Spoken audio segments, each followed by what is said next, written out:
আজকের ব্লগটা শুরু করছি গতকাল বাজার করতে যাওয়ার কিছু ভিডিও দিয়ে। তো গতকাল অর্থাৎ শনিবার সকালবেলা ওই 9টা নাগাদ আমরা বেরিয়ে পড়েছিলাম বাজার করতে।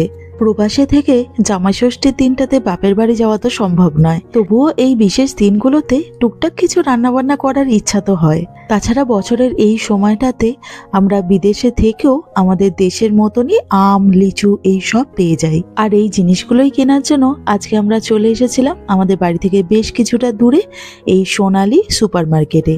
এখানে ভেতরে ঢুকতেই দেখি সামনেই রাখা আছে আম, লিচু এইসব লোভনীয় জিনিসগুলো। প্রথমেই এই সুন্দর লাল রঙের আমগুলো দেখতে পেলাম, যেগুলোকে আমরা তো বলি সিঁদুরে আম, তবে এখানে বক্সের গায়ে লেখা আছে ব্রাজিল ম্যাঙ্গোজ। দাম পড়ছে 6.99 কেজি, অর্থাৎ ইন্ডিয়ান কারেন্সিতে ধরে নিতে পারেন 700 টাকা করে কেজি। ওই একই দামে পাওয়া যাচ্ছে বাংলাদেশি আম। এছাড়া রয়েছে এই আমের পেটিগুলো। এই আমের টেস্টগুলো আর একটুখানি ভালো হয়, তো যে কারণে দামটা পড়ে যায় অনেকটাই বেশি।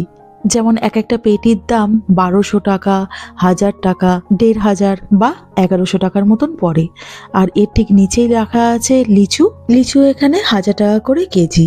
আম আর লিচুটা একটু পরে নেব, তবে তার আগে অন্যান্য বাজারগুলো সেরে নিচ্ছি। তো এখানে প্রথমেই আমরা নিয়ে নিয়েছি বাচ্চাদের জন্য লিচি ড্রিঙ্ক আর হচ্ছে ম্যাগির দুখানা প্যাকেট। এছাড়া এই দোকানটাতে বেশ ভালো আমাদের দেশের মতন ঝাল চানাচুর পাওয়া যায়, তো এই ঝাল চানাচুরের বেশ কয়েকটা প্যাকেট নিয়ে নিলাম। আজকে আবার এখানে খুব ভালো একদম ফ্রেশ তেজপাতার একটা প্যাকেট পেলাম, তো ওটা নিয়েছি। আর সাথে নিলাম এই কাবলি ছোলার একটা প্যাকেট। পালং শাক নিলে পালং শাক নিয়ে যেতে হবে। পালং শাক খাবে? পালং শাক কি দিয়ে করবো ভাবছিলাম, কচুর লতি নেবো। হ্যাঁ চলো। আজকে আবার এখানে এসে খুব ভালো নোটে শাক পেয়ে গেলাম। অবশ্য আমরা এগুলোকে কাটুয়া নোটে বলি। এগুলো অ্যাকচুয়ালি হয় বিরাট বড় বড়, কিন্তু এখানে দেখছি ছোট সাইজের, তবে ওই শাকই তো মনে হচ্ছে। তো ওই এক আটি নোটে শাক আর একটা উচ্ছে নিয়েছিলাম। এখানে আবার দেখতে পেলাম একটা দুর্লভ জিনিস, এই দেখুন তাল শাঁস বিক্রি হচ্ছে। যদিও এর দামটা আপনাদের জানাতে পারলাম না, কারণ লেখা নেই। এরপর চলে এসেছিলাম মাছের দিকে। এখান থেকে আমরা একটা বড় সাইজের বাংলাদেশি ইলিশ মাছ কিনে নিয়েছিলাম, আর এটার ওয়েট ছিল 1.4 কেজি। দাম পড়েছিল ওই 1900 টাকার মতন। এছাড়াও এখান থেকে আরো প্রচুর জিনিসপত্র কিনে নিয়েছিলাম। এখানে কেনাকাটা সবকিছু কমপ্লিট করে তারপর চলে গিয়েছিলাম মিষ্টির দোকানে মিষ্টি কিনতে। এখানকার বনফুলের মিষ্টির দোকানটা তো আপনাদেরকে অনেকবারই দেখিয়েছি। এখানে বাজার করতে আসলে বনফুল মিষ্টির দোকান থেকে অবশ্যই বেশ কিছু মিষ্টি কিনে নিয়ে যাই। গতকালকের ভিডিও এই পর্যন্তই। আজ হলো রবিবার, ঘড়ি কাটায় এখন সকাল 10টার মতন বাজে। সকাল সকাল এখানে আবার আজকে শুরু হয়েছে ঝমঝম করে বৃষ্টি। তো আমাদের জল খাবার সব খাওয়া হয়ে গেছে, বাচ্চারাও যে যার কাজে ব্যস্ত, আর আমি চলে এলাম রান্নাঘরে। গতকাল যে ইলিশ মাছটা কিনে এনেছিলাম তার মধ্যে থেকে ম্যাক্সিমামই বেশ কয়েকটা ইলিশ মাছের পিস বার করে নিয়েছি। আজকে একটু ইলিশ ভাপা করব। আর এই যে নোটে শাকটা তো দেখতেই পেলেন, কালকে কিনলাম। এখানে আবার যে কোনো রকমের শাক পাতার দাম হয় অনেক বেশি, তাই বেকার নষ্ট হয়ে যাওয়ার আগেই শাক পাতাটা আজকে বার করে নিয়েছি রান্না করার জন্য। আর এর সাথে নিয়ে নিয়েছি কয়েকটা ইলিশ মাছের মাথা। আগের বারে বাজার করতে গিয়ে বেশ একটুখানি ছোট সাইজের কয়েকটা ইলিশ মাছ কিনেছিলাম, তো তার মাথাগুলোই রয়ে গিয়েছিল। আজকে ভাবছি এই ইলিশ মাছের মাথা দিয়ে একটুখানি শাক চচ্চড়ি বানাবো।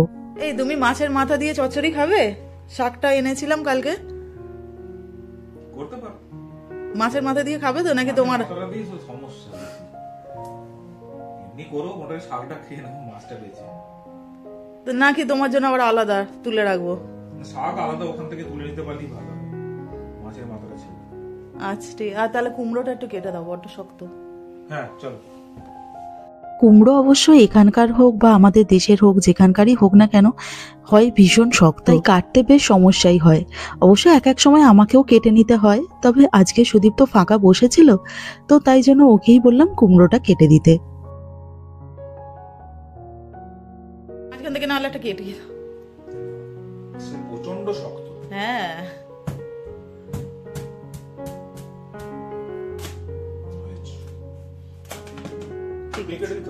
না ঠিক আছে ঠিক আছে, ওইটুকুনি লাগবে, ওটা লাগবে না। এদিকে ইলিশ মাছের পিসগুলোকে ভাপা হবে বলে সর্ষে, টক দই, নুন, হলুদ, সর্ষের তেল এই সব কিছু দিয়ে ম্যারিনেট করে রেখে দিয়েছি। তবে মাছটা পরে করব, তার আগে করে নিচ্ছি শাকটা। শাকের যেহেতু চচ্চড়ি করব, তো তাই জন্য একটুখানি বড় বড় পিস করে কাটছি। আর শাক চচ্চড়িটা আগে করছি তার পিছনে একটা কারণ হচ্ছে, শাকটা যে কড়ার মধ্যে করব, তো সেই কড়াটাই আর না ধুয়ে তার মধ্যেই জল দিয়ে ইলিশ ভাপাটা বসিয়ে দিতে পারবো।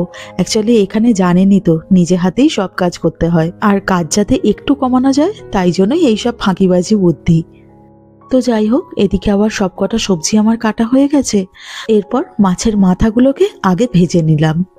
ওই তেলের মধ্যেই ফোড়ন দিয়ে আগে কুমড়ো আর আলুটাকে নুন আর হলুদ দিয়ে ভেজে নিয়েছিলাম, আর পরে দিয়েছিলাম বেগুন আর লাস্টে শাক। তো চচ্চড়িটাকে আগে ভালো করে সেদ্ধ করে নিয়েছিলাম। এই যে চচ্চড়ি প্রায় রেডি হয়ে গেছে। এরপর বেশ কিছুটা চচ্চড়ি আগে একটা বাটির মধ্যে তুলে রেখে দিচ্ছি, কারণ ওই যে শুনলেন সুদীপ তো মাছের মাথা দেওয়া চচ্চড়ি হোক বা ডাল হোক, এইসব কোনো কিছুই খেতে একদম পছন্দ করে না। এমনকি ও ইলিশ মাছ ভাজা পর্যন্ত খেতে পছন্দ করে না। এমনি ইলিশের যদি সর্ষে বাটা দিয়ে ঝাল করা হয় বা ভাপা ইলিশ বা দই ইলিশ এইসব যদি করা হয় তাহলে খায়, কিন্তু ওই শুধু ইলিশ মাছ ভাজাটা খেতে পছন্দ করে না। তো যাই হোক, সবাই তো সবকিছু পছন্দ করে না, তাই একটু চচ্চড়ি তুলে রেখে বাদবাকি চচ্চড়িতে মাছের মাথাটা মিশিয়ে দিলাম।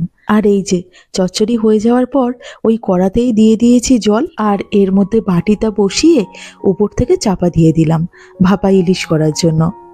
আমার রান্নাবান্না প্রায় রেডি। এদিকে আবার ওভেনের মধ্যে দুটো জায়গাতে দই বসিয়েছি। কালকে অ্যাকচুয়ালি একজনদের বাড়িতে গিয়েছিলাম, তো কথায় কথায় তারাই বলছিল যে অনেকদিন দেশের দই খায়নি। আর আমাদের এই বাড়িতে যে দইটা আমরা তৈরি করি সেটা তো একদমই মিষ্টির দোকানের মতনই হয়। তো ওই কারণে দুটো জায়গাতে বসিয়েছি, একটা থাকবে আমাদের আর একটা ওদের বাড়িতে দিয়ে পাঠিয়ে দেবো। আর এই যে দুপুরবেলার রান্নাবান্নার আয়োজন কী কী করলাম সেটাও দেখিয়ে দিই। তো প্রথমে এই হচ্ছে ভাত। চচ্চড়িটা তো জানেনই, দুটো জায়গাতে করেছি, একটা মাছ দিয়ে আর একটা হচ্ছে মাছ ছাড়া। এর সাথে কয়েকটা ফিশ ফিঙ্গার ভেজে নিয়েছিলাম। আর ইলিশ ভাপাটা তো দেখতেই পেলেন। আমরা এখানে যে ছোট সাইজের ইলিশগুলো কিনি সেগুলোও যথেষ্ট ভালো খেতে হয়, তবে এই বড় সাইজের ইলিশ মাছের স্বাদের যেন কোনো তুলনা নেই। আর এর সাথে একটাই মাত্র আম কাটতে পেরেছি, কারণ বাকি আমগুলোর মধ্যে একটুখানি কাঁচা ভাব আছে। আর এর সাথে ওই বনফুল মিষ্টির দোকান থেকে কিনে এনেছিলাম মিষ্টি আর হচ্ছে দই। এই বাড়িতে একটুখানি ভালো মন্দ আয়োজন করেছিলাম আর কি। কেউ খেয়ে নেবে তো এবার? এবার খেয়ে নাও। মামাম চলে আয়। সবাইকে ডেকে নাও। হ্যাঁ, মামাম চলে আয়। কি করেছে এখানটা? দেখ, তোর ভাই কিন্তু ভালো। দেখ, খেতে শুরু করে দিয়েছে। তুই কখন থেকে ডাকছিস? তোকে কখন থেকে ডাকছি, আসছিসই না। এনে ফিশ ফ্রাই আছে, খাবি? হ্যাঁ, না ফিশ ফ্রাই খাবো। ও হ্যাঁ হ্যাঁ হ্যাঁ। নে, এর টেস্ট ভালো না? এখানে আগের বারেও সেই মনে আছে লাল কাটোয়া সেই বড় বড় নোট এটা পেয়েছিলাম। এখানেও ভালো, একদম টাটকা শাক। হ্যাঁ, দেখ মাছটা তোমাকে দিয়ে দিই, দেখো মাছটা কেমন। মামাম তাড়াতাড়ি নড়ে নড়ে খা।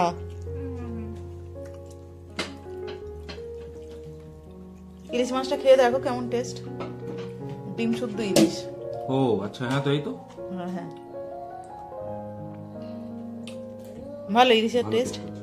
এটা আমরা কোনটা নিলাম? বাংলাদেশিটা নিলাম না? এটা হ্যাঁ বাংলাদেশি। বার্মাটা নিলাম? না না, বার্মাটা দেখেছিলাম, বাংলাদেশিটা নিলাম। ভালোই টেস্ট হয়েছে।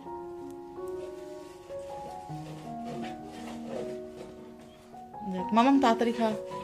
এই দেখুন, সকালের দিকে বৃষ্টি হচ্ছিল, এখন আবার বেশ সুন্দর রোদ উঠেছে। ওদিকে আবার ওদের খাওয়া দাওয়া কমপ্লিট হয়ে গেছে, এরপর আমি খাবো। আজকে পঞ্চব্যঞ্জন তো রান্না করিনি, আর তাছাড়া করবই বা কেন? সুদীপ তো হচ্ছে আমার মায়ের জামাই, তাই ও যখন আমার বাপের বাড়িতে যাবে তখন আমার মা ওকে রেঁধে ফেরে খাওয়াবে। তবুও আজকের দিনটাতে সব বাড়িতেই ভালো মন্দ রান্না বান্না হয়, তাই টুকটাক রান্না করেছিলাম। তো যাই হোক, ওদিকে আবার আমার খাবার পড়ে আছে, আমি খেতে যাই। তো আজকের ভিডিওটা এখানেই শেষ করলাম। আর আপনারাও সবাই ভালো থাকবেন, সুস্থ থাকবেন। দেখা হচ্ছে পরের ব্লগে। নমস্কার।